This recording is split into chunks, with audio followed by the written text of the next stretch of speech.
Competitive job market. The Iowa Lakes Corridor says the data highlights both strengths in the region and challenges that continue to make hiring difficult.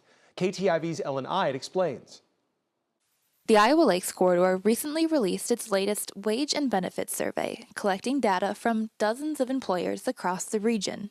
The goal? Helping businesses stay competitive in a tight labor market. It allows us to get real-time information on what are competitive wages, salaries, and benefits that employers are offering in our region, and then we can go back to those stakeholders, and then they can utilize that information to stay competitive with others in Northwest Iowa. The survey also gives employers insight into what's being offered elsewhere.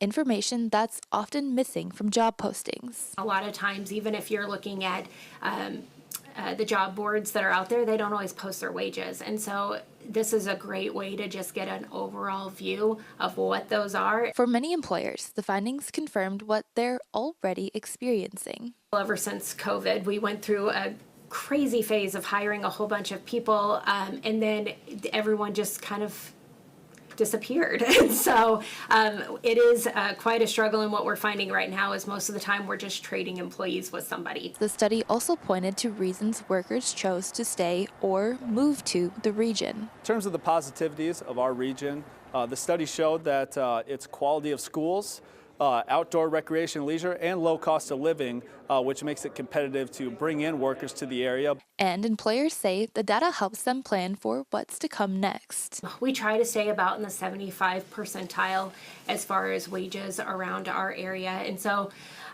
from a wage standpoint, we were pretty close to that. Benefits, we were able to see some of the benefits that are being offered other places that maybe we're not, and looking at those and being able to see what we can then add for us in the future. The study also found affordable housing and childcare remain challenges, issues the Iowa Lakes Corridor is focused on improving. In Spencer, Iowa, Ellen Ide, KTIV News 4.